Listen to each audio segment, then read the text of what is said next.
So today in the shop, believe it or not, it didn't snow anymore. So we got a little bit of a break. We had a little bit extra time to spend. I found a spot on the carrier that I forgot to do the day before, so we took care of that. I spent a lot of time detailing out that part that you view right by the sprocket. Took all the old rusty, and you can see what bad shape the hardware was in. Did the wire brush, buff and wheel, clean it up with the brake part cleaner thing. Hey, it came out pretty good, to be honest. But it was a very involved day, and I wanted to get even the bolts that you don't see. I wanted them restored. I didn't want all the oxidation off. I demasked the wheel so we could see what some of these parts are going to look like actually up against the black wheel. And when I was done with the day and I saw the parts installed up against the black wheel, believe me, I was very, very happy and satisfied. The project is on track. Well, the snow finally stopped falling. It got a lot colder though overnight, so as you can tell, I'm going to be real happy to get in the house. We got some small parts to polish before we mount the tire, but we've got a nice little workload today, but it's all inside the house.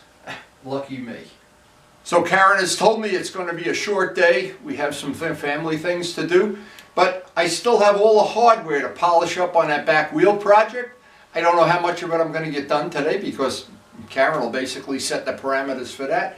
But we'll try to get some of it done. But we're coming up on the end of having the back wheel done, and I want it to be done and sitting up on a bench before I pull the front wheel off. I like to minimize how many projects I have going on here at the same time.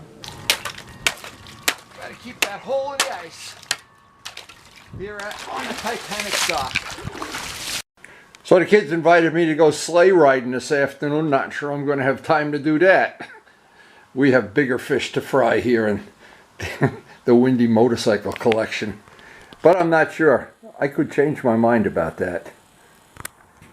And of course it's still a little bit of a winter wonderland here. It really got colder last night. Everything is frozen up. So it really did get colder last night. I want to make sure we'll get something productive done today on our wheel project. So after a great cup of coffee, it's always a great cup of coffee, coming into the shop, let's try to make a plan here, see where we are in this project. Disc is pretty well polished. I noticed one thing on this, when I take the black tape off, I'm going to have to really carefully polish around there because you do see that lip. I forgot that yesterday. In the course of doing that job, I've got all the hardware for the bolts. That's all polished. This disc we're really not going to use. I can put that in inventory. And I have this whole bucket of hardware to polish today now. That whole bucket of hardware, it looks like that would be a very small item. It's really not that small of an item. It's a lot of work.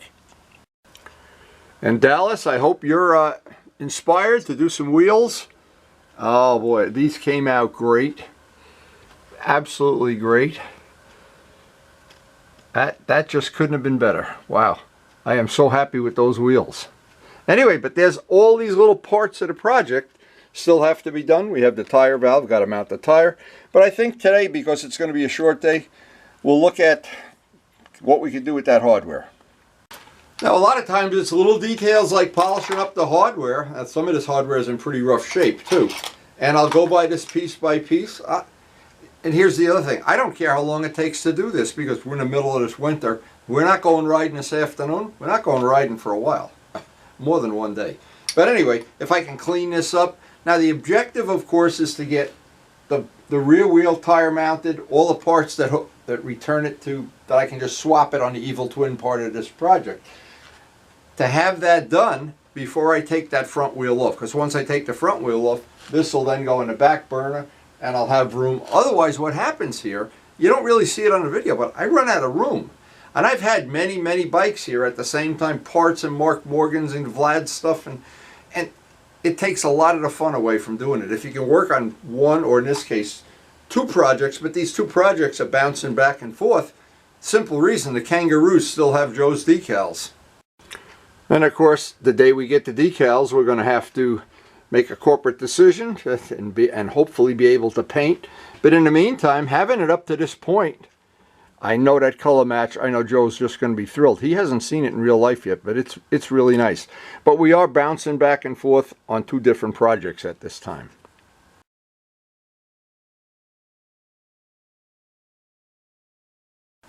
So this may be a little time consuming, but basically I'll go through this one by one. You can see how bad some of these parts are. Now, I don't know. I'm sure there are people that would just put that bolt right back. Well, I think in a matter of, well, maybe an hour or so, I'll have this all cleaned up, polished nice, be like brand new. Another thing, if I decide to eliminate these pieces, I can put Loctite on this, but these parts got to be clean, and the Loctite doesn't really stick well to dirty, greasy bolts. So this is just going to be a little bit of a labor of love. This will add a nice dimension to the final product, though. So it was my mistake yesterday that I didn't realize you do see this part of it. So I want to make sure that this little edge gets polished, and I want to do that as the first thing before I even start the bolts. Now you see what I mean, this much, and it was my fault. I didn't realize that. That little piece shows.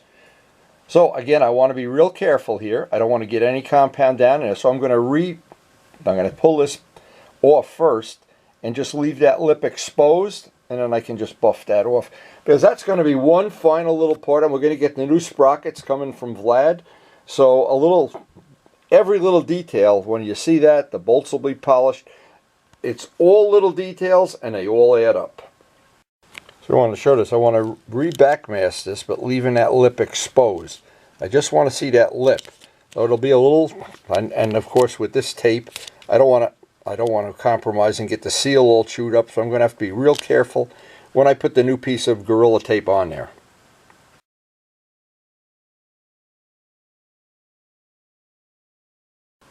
Now, I'm sure that's a small detail that not many people in the world would see, but you know what? I want to do it.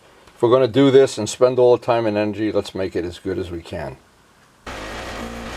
Now, we're going to do a lot of these in fast forward, and this is just getting at edge and being very, very careful not to miss a spot, because I didn't realize that was a spot that's very visible when the bike is assembled.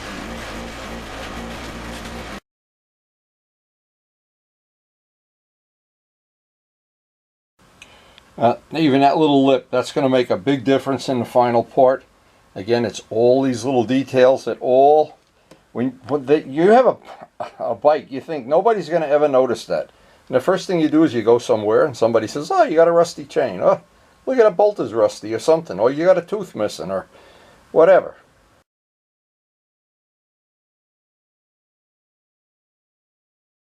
Now, it was on me that I didn't notice that little lip is visible. Well, one more little detail, one more step for mankind.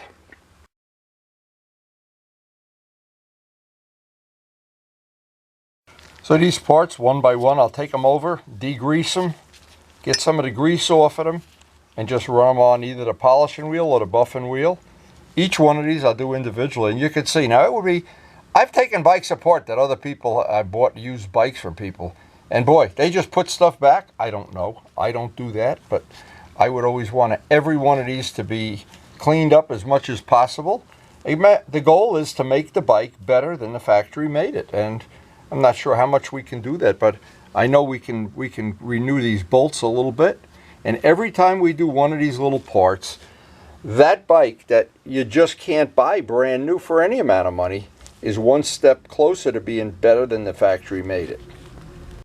Now, my lifelong friend in Florida, Ray Straub, has a great saying that all these bikes, no matter what year they are, no matter what make, what model, you will never wear them out.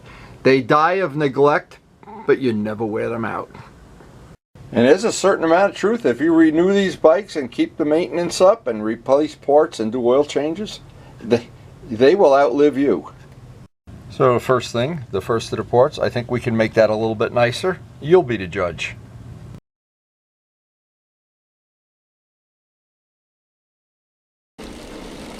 Now, combination of the wire wheel, that's the soft brass wheel, and the buffing wheel. And we use black compound on anything that's chrome or had chrome on it. This chrome was really in rough shape. But I think we got it as good as we can get it in a very minimum amount of time. Now, there's a certain amount you can clean up chrome. There's deep scratches, you're not going to get them out. But we got that cleaned up I think that cleaned up pretty nice. And you can just do this anytime you want. You want to do a before and after. That's pretty much it.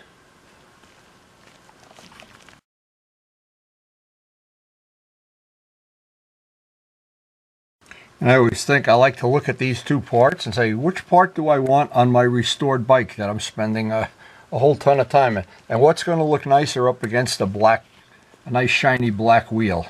Well, it's only a few minutes at the buffing wheel. They both polished up nice. Another nice little detail.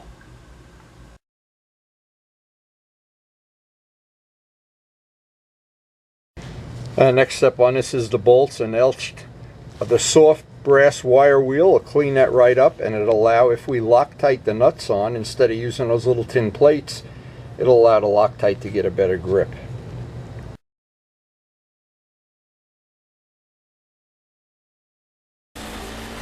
Even little details like cleaning up and polishing the bolts, getting off all that rust and oxidation.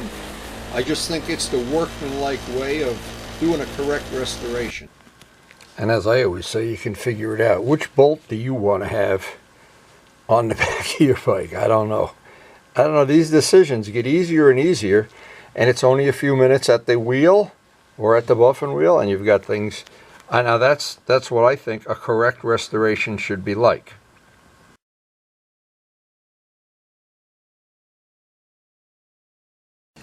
Good time to take a break.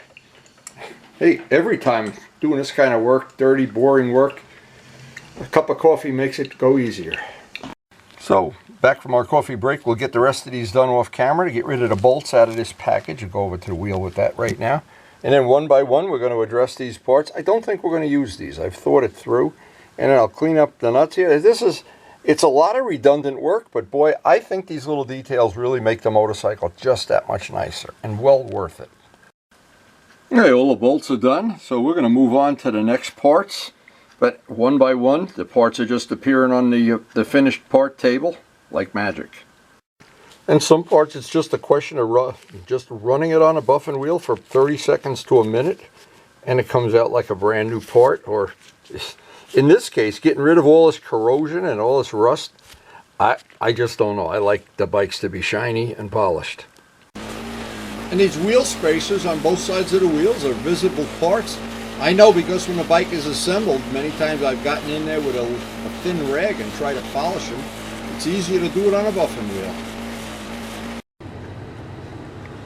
It actually came out pretty nice. And that's the part you see, is the edge.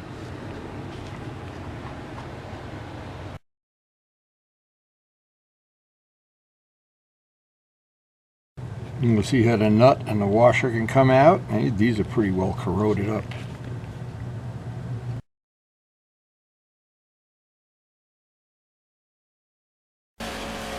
Well, you got to remember these parts are going to be 40 years old, so maybe they've already served their good time. It's worth restoring them. Amazing how nice that cleaned right up. All little details. Same procedure to lay out these two spacers. Would you put this back on your bike without cleaning it? I don't know. I'll bet there are some people that would. And this is a very visible spacer too. And the parts of this that you see, I would like them to be polished and like them to be clean. And then the maintenance on it is you just rub a microfiber over it and it stays nice and clean. Makes the bike, the maintenance, a lot easier.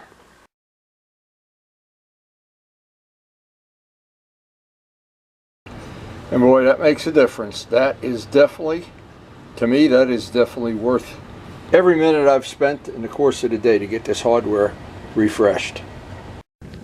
And the last thing is the nuts. Once they're done, we're pretty much done with all the little hardware parts. And I think this was a really productive day to get that done.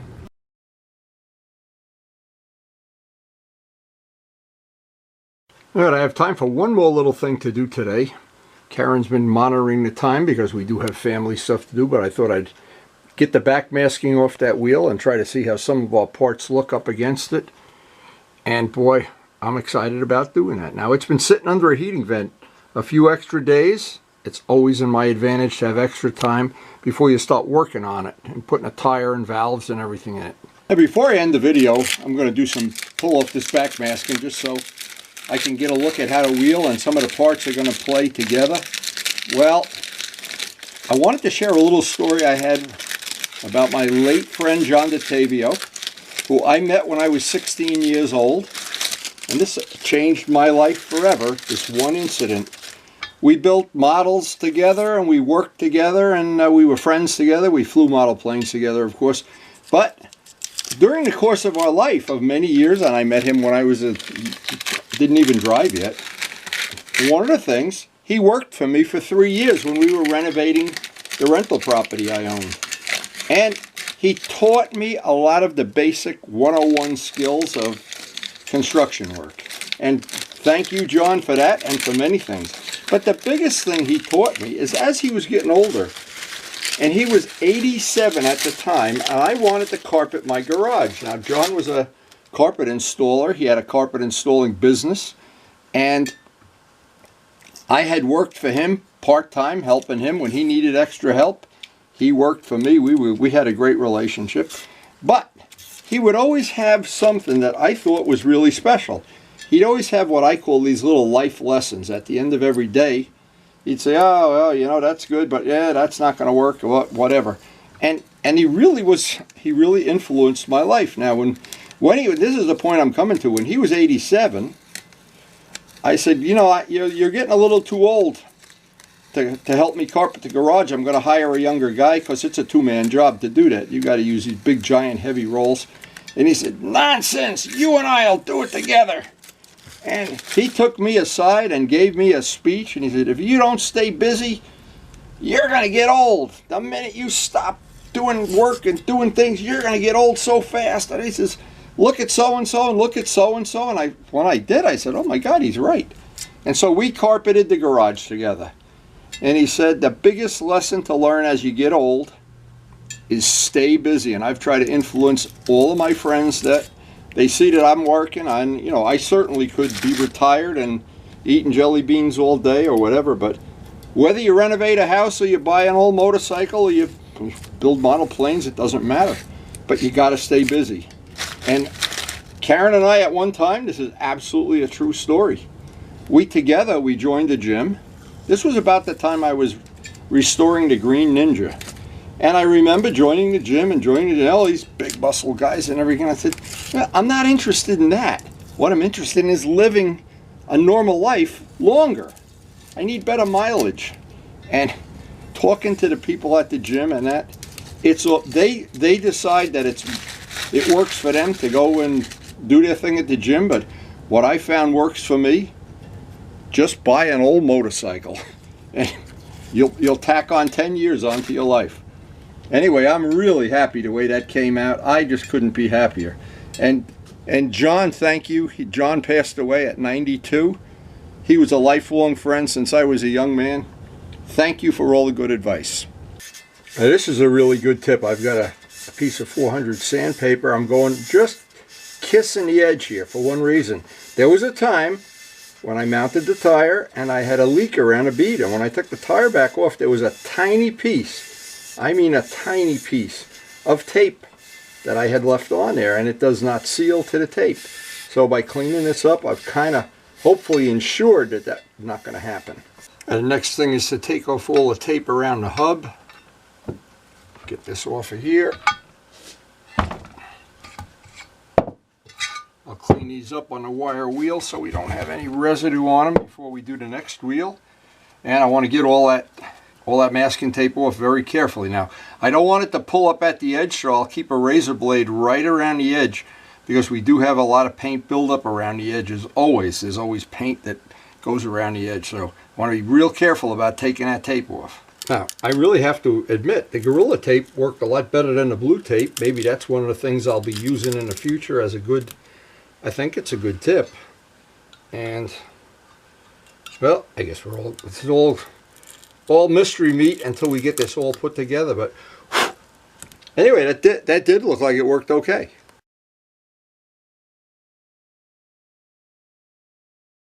Okay, so that came out nice. We just see if we can get the other side to be exactly the same. And what I did, I was really careful with a razor blade to get under that Gorilla Tape. That Gorilla Tape sticks a lot more than the blue tape, but of course a lot of times I've had the blue tape come off. Now in this case, what I'm doing, I'm running the razor blade right underneath the Gorilla Tape, and then when I'm all done, I'll use the brake parts cleaner to clean the surface, get all the tape residue off. But from this project, I've really come to appreciate how good the Gorilla Tape stays down and doesn't allow that bearing looks as clean, and no dust, no overspray, no nothing on it. So I think we're really that was a nice, using that was a nice upgrade. Now I got to do the outside too. Now, one of the only downsides of using the Gorilla Tape, that for sure, is that it really does leave a lot of residue, but the thing that takes it off the easiest is the brake parts cleaner. I've tried lacquer thinners and things. The brake part cleaner gets it right off. But obviously, I want it to be, I don't want any of that residue on there.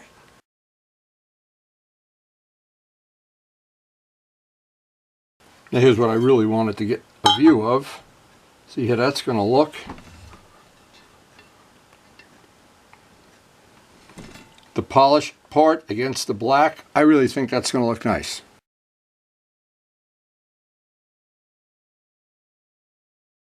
Get a little look at how this is going to look.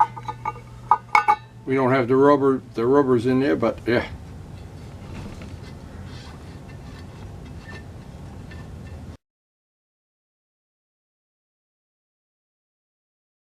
Now, one final little thing I wanted to do while we have all the tape off, I don't have the curvy girl in yet, we'll do that tomorrow.